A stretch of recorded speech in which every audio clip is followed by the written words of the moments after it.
Hello student, welcome to Pragati classes. तो आज की ये वीडियो सीरीज़ है क्लास 10 जो आपका साइंस है फाइनल बोर्ड एग्जाम के लिए एमसी क्वेश्चन की सुपर सीरीज, जिसमें हम करेंगे नियरली 200 एमसीक्यू क्वेश्चन, ताकि इससे बाहर क्वेश्चन बने ना। इससे जो आप प्रिपरेशन करो तो आपका जो है एक अच्छा खासा जो है प्रिपरेशन आपके एग्ज़ाम के लिए हो जाए। ट्राई करना है कि आपको मुझसे पहले आंसर देने का ट्राई करना है। अगर आपने सारे क्वेश्चन करेक्ट अगर आपने दे दिए सो डेफिनेटली आप बोर्ड एग्जाम के लिए पूरी तरीके से तैयार हैं। तो स्टार्ट कर लेते हैं अपने क्वेश्चन नंबर 1 से। क्वेश्चन नंबर 1 है हमारा, the following reaction is an example of. ये जो रिएक्शन है वो किस का एग्जाम्पल है। यहाँ पर ऑप्शंस हमें दिए हुए हैं, डिस्प्लेसमेंट कॉम्बिनेशन का, डिकम्पोजिशन एक्सोथर्मिक का, कॉम्बिनेशन एक्सोथर्मिक का, कॉम्बिनेशन या फिर एंडोथर्मिक का। सबसे पहली बात यहाँ पर है, कैल्शियम ऑक्साइड को जब वाटर के साथ हम रिएक्शन कराते हैं तो क्या बनता है, कैल्शियम हाइड्रोक्साइड बनता है। साथ ही साथ लार्ज अमाउंट ऑफ हीट भी प्रोड्यूस होता है। तो इसका मतलब ये एक्सोथर्मिक रिएक्शन तो है ही, और साथ ही में दो जो है प्रोडक्ट मिलकर एक जो है जो है चीज़ें मिलकर एक प्रोडक्ट बना है यहाँ पर।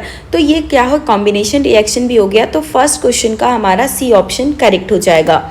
आगे चलते हैं क्वेश्चन नंबर 2 में, the settling of plaster of Paris takes place due to the process of. Plaster of Paris का जो सेटिंग होता है, प्लास्टर ऑफ पेरिस किस तरीके से बनता है, जिप्सम के मतलब जिप्सम में जब हम वाटर मिलाते हैं तभी तो पीओपी तैयार होता है ना। तो ये जो आपका प्रोसेस है वो आपका क्या है, हाइड्रेशन का प्रोसेस है।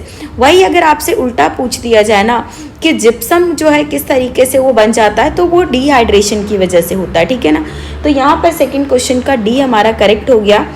अब नेक्स्ट क्वेश्चन है क्वेश्चन नंबर 3, और काफ़ी इंपॉर्टेंट क्वेश्चन। आप ये सोचो ना कि इसमें से एक टाइप का क्वेश्चन तो ज़रूरी बनता है, जो भी फंक्शनल ग्रुप है उसमें से आप एक क्वेश्चन बिल्कुल एक्सपेक्ट कर सकते हो। तो आपको क्या बताना है, इस कंपाउंड के नाम बताने हैं। ऑप्शन में आपको चीज़ें दी हुई हैं। तो सबसे पहले तो इसको देखते हुए आपके माइंड में आ रहा होगा कि ये कहीं ना कहीं कीटोन ग्रुप से बिलोंग कर रहा है। कि वैसे आपको सारे फंक्शनल ग्रुप बहुत ही इंपॉर्टेंट है, लेकिन कीटोन ग्रुप का जो है फॉर्मूला हमारा कुछ इस तरीके का है ना, ठीक है ना। तो ये चीज़ हमें यहाँ पर दिख गया। उसके बाद काउंटिंग में देख लेते हैं, मेथ एथ प्रो, मतलब ये कौन सा हो गया, प्रोपेनोन हो गया। तो थर्ड का ए ऑप्शन करेक्ट हो गया। आगे चलते हैं क्वेश्चन नंबर 4 में, the composition of aqua regia. Aqua regia का जो है किस कॉम्पोजिशन, मतलब कौन सी कॉम्पोजिशन से एक्वा रेजिया तैयार होता है। एक्वा रेजिया मतलब आपका क्या है, एक ऐसा सॉल्यूशन है जिसमें हम गोल्ड तक को पिघलाने का काम कर सकते हैं, गोल्ड सिल्वर एंड ऑल, ठीक है ना। तो उसमें जो क्या है, कंसनट्रेटेड। अब ऑप्शन इस तरीके से देखिए आपको कंफ्यूज कर सकता है कि कहीं आप कंफ्यूज हो जाओ कि किसी का डाइल्यूट तो नहीं मिला रहे। तो आपको बता दें HCl और जो है HNO3 hydrochloride and nitric acid 3:1 में मिलाया जाता है, और दोनों ही हाईली कंसनट्रेटेड होते हैं। तो फोर्थ क्वेश्चन का सी ऑप्शन करेक्ट हो गया। नेक्स्ट क्वेश्चन है question number 5, which of the following statement is true for an amphoteric oxide. Amphoteric oxide के लिए इसमें से कौन सा स्टेटमेंट ठीक है।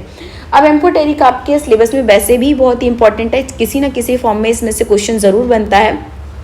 तो सबसे पहली बात, एम्फोटेरिक ऑक्साइड जो है आपका होता क्या है, ये दोनों, ये acid as well as base दोनों के साथ रिएक्ट करता है और सॉल्ट वाटर का फॉर्मेशन करता है, उसे ही एम्फोटेरिक ऑक्साइड बोलते हैं। एग्जाम्पल भी आपको जरूर याद रखना है, एल्यूमिनियम ऑक्साइड, ठीक है ना, एल्यूमिनियम ऑक्साइड, और इसके अलावा जिंक ऑक्साइड, ये दोनों जो है बेस्ट एग्जाम्पल है एम्फोटेरिक ऑक्साइड के। तो ये दोनों के दोनों एग्जाम्पल भी आपको याद रखने हैं। नेक्स्ट क्वेश्चन है question number 6, which of the following represent reflex section. इन चारों में से आपको बताना है कि कौन सा रिफ्लेक्स सेक्शन के अंदर आएगा।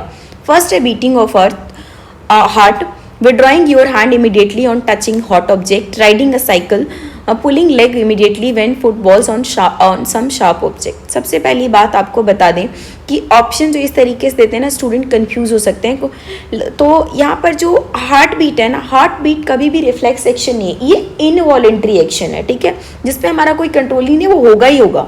ओके, अब दूसरी बात करते हैं राइडिंग अ साइकिल, ये हमारा वॉलेंट्री एक्शन, हमारा मन होगा तो चलाएंगे नहीं। ये जो आपका बी और डी दोनों जो है ना, ये रिफ्लेक्स एक्शन है। जैसे आप किसी हॉट पे टच करोगे हमारा, तो इमीडिएटली हम सोचते भी नहीं है, मतलब सोचते तो हैं लेकिन हमें पता भी नहीं चल पाता, उससे पहले हम हाथ हटा देते हैं। तो दैट इज रिफ्लेक्स एक्शन का एग्जाम्पल है। या फिर आप किसी शार्प ऑब्जेक्ट पे आपका पैर पड़ेगा, फटाक से अपना पैर हटा लोगे, पीछे कर लोगे। तो ये बी और डी ये आपका कहाँ से पे है, बी ऑप्शन में है। तो 6 question of B option correct हो गया।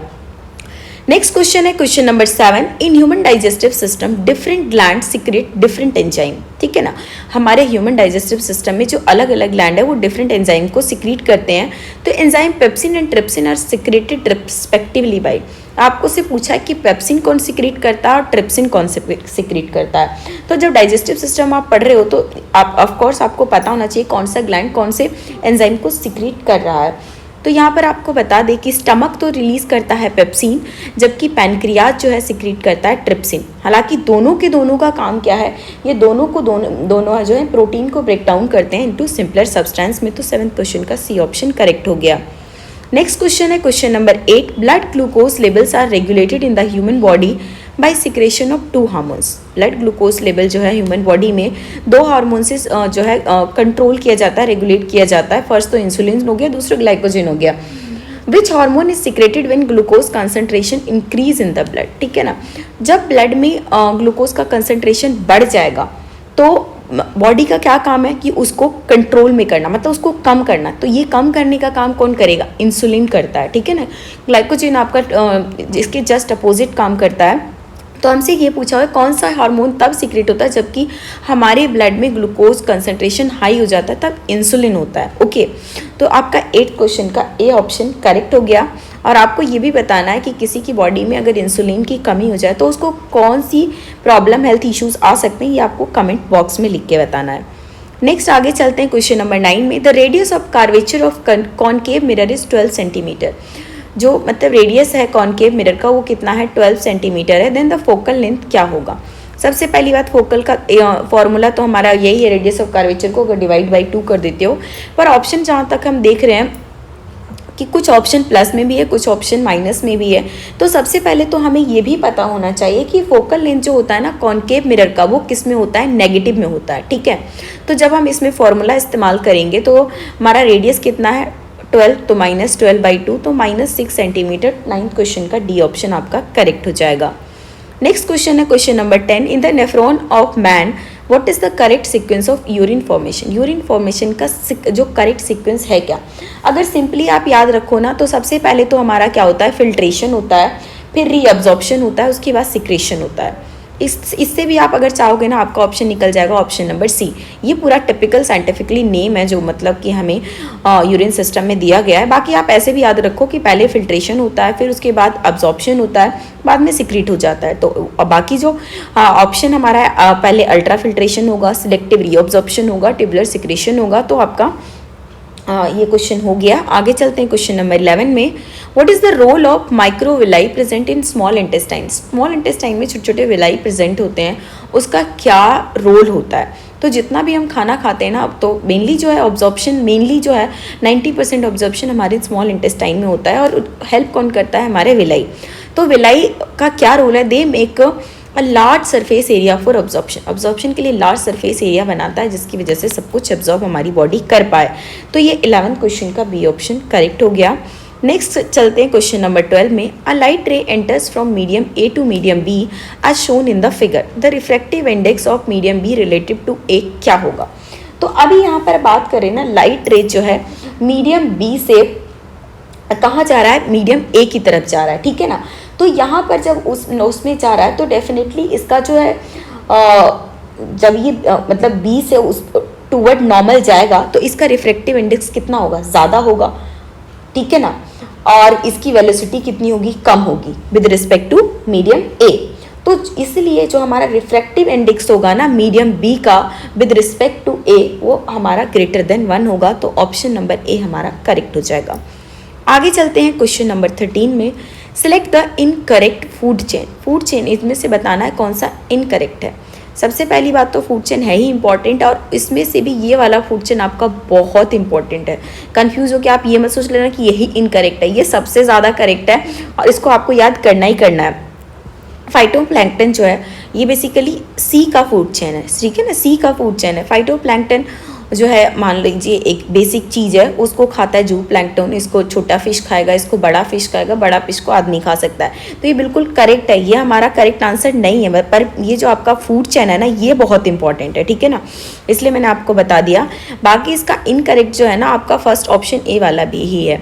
जैसे ग्रास को क्या फ्रॉग खा सकता है? बिल्कुल फ्रॉग नहीं खाएगा, फ्रॉग तो ओमनीवोरस है, तो फ्रॉग क्यों ही खाएगा, ठीक है ना। तो ओमनीवोरस कह रही हूँ, जो हमारा फ्रॉग है वो हमारा कार्निवोरस एनिमल है, ठीक है ना, तो वो ग्रास तो खा ही नहीं सकता। तो ये हमारा थर्ड का ए ऑप्शन ही करेक्ट हो गया, ये इनकरेक्ट है। बाकी ये भी करेक्ट फूड चैन है, ये भी करेक्ट है, ये भी करेक्ट है, ये इनकरेक्ट है, पर ऑप्शन में क्वेश्चन ही इनकरेक्ट पूछा हुआ है, तो ए ऑप्शन करेक्ट हो गया। नेक्स्ट क्वेश्चन है question number 14, in human brain memory power is found in. हमारे ह्यूमन ब्रेन में मेमोरी पावर कहाँ पाया जाता है? मेनली जो हम अपने 10th के सिलेबस पे, बाकी अगर आप डीप में पढ़ोगे तो आगे की और बातें हैं, लेकिन अगर हम 10th के बेसिस पे अगर आंसर ढूंढे तो हमारा सेरिब्रम होगा। सेरिब्रम फ्रंटल जो हमारा मेमोरी है, बहुत बड़ा, मतलब सबसे बड़ा पार्ट यही है, और सारे इंपॉर्टेंट काम भी इसी के पास है, मतलब मोस्टली। तो जो मेमोरी पावर है ना, वो भी सेरिब्रम में जो है स्टोर किया जाता है। अब आगे चलते हैं क्वेश्चन नंबर 15 में, which of the following statement are not true with respect to variation. Variation को लेकर इसमें से कौन सा स्टेटमेंट ट्रू नहीं है, ये हमें ढूंढना है। तो फर्स्ट ऑप्शन क्या है? All variation in species have equal chances of survival, कि जितने भी वेरिएशन आते हैं स्पीसीज में, क्या उसके सभी इक्वल चांसेस ऑफ सर्वाइवल हैं? ऐसा नहीं होता है। वो नेचुरल सिलेक्शन पे डिसाइड होगा कि अगर कोई नेगेटिव वेरिएशन आ गया तो वो बिल्कुल भी उसे वीड आउट कर दिया जाएगा, उसे हटा दिया जाएगा। तो ये ऑप्शन जो है वेरिएशन को लेकर सही नहीं है। तो पहला एक तो हमें पता चल गया। नेक्स्ट है change in variation composition result in variation. Genetic composition में जब चेंज आता है तभी वेरिएशन आता है, ये स्टेटमेंट बिल्कुल ठीक है। Selection of variants by environmental factor form the basis of evolutionary process, ये भी ठीक है। Variation is minimum in sexual reproduction, ये स्टेटमेंट गलत है। वेरिएशन कम होता है असेक्सुअल रिप्रोडक्शन में, सेक्सुअल में सबसे ज़्यादा होता है, ठीक है ना। तो ये ए और डी दोनों ऑप्शन करेक्ट हो गया, सॉरी इनकरेक्ट हो गया, और इनकरेक्ट ही हमसे पूछा हुआ है ना, कौन सा ट्रू नहीं है। तो ये 15 का आपका डी ऑप्शन करेक्ट हो गया। आगे चलते हैं क्वेश्चन नंबर 16 में, the image shows the path of incident rays to a concave mirror. आपको बताना है कि रिफ्लेक्टेड रेज जब होगा तो इमेज फॉर्मेशन कहाँ पे होगा, ठीक है ना। तो सिंपल सी बात है, ये हमारा कॉन्केव मिरर है, ऑब्जेक्ट को बियॉन्ड सी रखा गया है। तो वैसे तो आप अगर आपने प्रैक्टिस किया होगा तो आपको सीधा सीधा पता चल जाएगा, अगर बियॉन्ड सी रखा है तो इमेज हमेशा सी और एफ के बीच में बनेगा। पर अगर इसको नॉर्मली अगर हम बना के भी देखें तो ये यहाँ पे आएगा, ये कहीं ना कहीं यहाँ से मतलब ये फोकस से मिलते हुए यहाँ आएगा, तो ऐसे भी आपका इमेज फॉर्मेशन कहीं ना कहीं सी और एफ के बीच में ही बनेगा। तो 16 का हमारा सी ऑप्शन करेक्ट हो गया। आगे चलते हैं क्वेश्चन नंबर 17 में, the manufacturing of CFC free refrigerator is mandatory through out the world. पूरे वर्ल्ड में बोला गया कि फ्रिज बनाओ पर उसमें क्लोरोफ्लोरोकार्बन यूज़ नहीं करना है। तो ये हमारे ओजोन डिप्लेशन को किस तरीके से उसको रोकने में हेल्प करेगा, तो आपको बता दें, दिस विल रिड्यूस द, इससे क्या होगा, CFC का प्रोडक्शन नहीं होगा जब रेफ्रिजरेटर में यूज़ नहीं होगा तो, और जब CFC का प्रोडक्शन नहीं होगा तो वो ओजोन मॉलिक्यूल से रिएक्ट नहीं करेगा तो हम उसको जो है प्रिवेंट कर पाएंगे ओजोन डिप्लेशन को। तो ये आपका 17 का डी ऑप्शन करेक्ट हो गया। आगे चलते हैं क्वेश्चन नंबर 18 में, identify X and Y in the following reaction. इस रिएक्शन में आपको बताना है कि एक्स क्या है और वाई क्या है। यहाँ पर हम क्या देख रहे हैं कि कैल्शियम हाइड्रोक्साइड है, जिसको किसी एक्स के साथ रिएक्शन कराएंगे तो कैल्शियम क्लोराइड निकल रहा है, प्लस में ये कोई प्रोडक्ट वाई निकल रहा है, साथ में अमोनिया निकल रहा है। मतलब कहीं ना कहीं अमोनिया का तो रोल यहाँ पर होना चाहिए, इतना भी हम दिमाग लगा सकते हैं ना। और कहीं ना कहीं यहाँ पर क्लोरीन है तो इसका मतलब यहाँ भी तो क्लोरीन होगा ना, तभी तो इस टाइप के सिचुएशन यहाँ पर बन पाएगा। तो ये हमारा कैल्शियम हाइड्रोक्साइड क्या है, बेस है। जब ये किसी अमोनियम सॉल्ट के साथ रिएक्ट करेगा तभी जाकर ये अमोनिया गैस को लिबरेट करेगा और कैल्शियम क्लोराइड, और साथ ही के साथ वाटर को रिएक्ट करेगा, तो ठीक है ना, तो वाटर को रिलीज करेगा। तो वाई तो हमारा डेफिनेटली क्या हो गया, वाटर हो गया, H2O हो गया, और एक्स जो हमारा कुछ और नहीं बल्कि अमोनियम क्लोराइड है। तो बी ऑप्शन हमारा करेक्ट हो गया, ठीक है ना। एक्स हमारा अमोनियम क्लोराइड है और वाई हमारा वाटर है। ओके, आगे चलते हैं क्वेश्चन नंबर 19 में, refer the following figure that representing female reproductive system. उसमें आपको बताना है कि ये लेबलिंग जो है ABCD वो मतलब कौन से लेवल में कौन सा पार्ट जो है फीमेल रिप्रोडक्टिव सिस्टम का दिया हुआ है, ठीक है ना।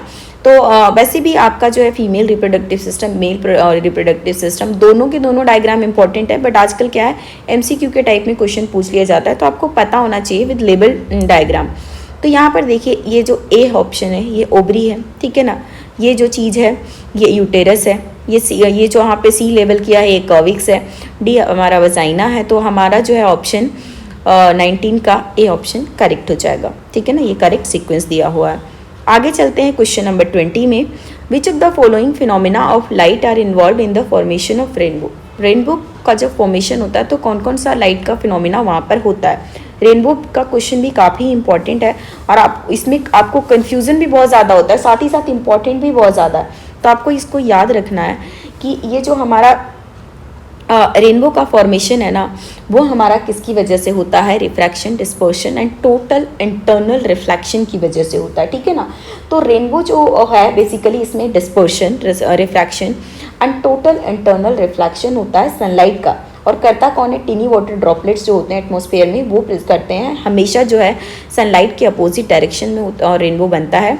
तो ये तीनों के तीनों जो चीज़ें हैं ये आपको याद रखना है, किसी चीज़ में आपको कंफ्यूज नहीं होना है। तो ये तो हमारा फर्स्ट पार्ट है जिसमें हमने 20 क्वेश्चन किए हैं। तो अभी आपको कमेंट में बताना है कि आपको ये सीरीज़ कैसा लग रहा है, ये वाकई में आपके लिए इंपॉर्टेंट क्वेश्चन है तो दोस्तों के साथ भी शेयर करिए और साथ ही में कमेंट्स में हमें बताइए कि नेक्स्ट पार्ट कब तक लाया जाए, सो दैट कि आपका रिवीजन प्रॉपर तरीके से चलता रहे और टोटली हम सारे क्वेश्चन कर लें। जैसे ऐसा नहीं कि हम MCQ तैयार कर लें, इसको तैयार करने से हमारा जो है काफ़ी सारा पोर्शन जो है थ्योरी वाला भी हम प्रिपेयर करें, अगर इसको कर लिया तो अपनी काफ़ी अच्छी तरीके से आपकी तैयारी हो जाने वाली है। तो जितना हो सके वीडियो को लाइक करिए, दोस्तों के साथ शेयर कीजिए और चैनल पर नए जुड़े हैं तो सब्सक्राइब भी ज़रूर कर लीजिए।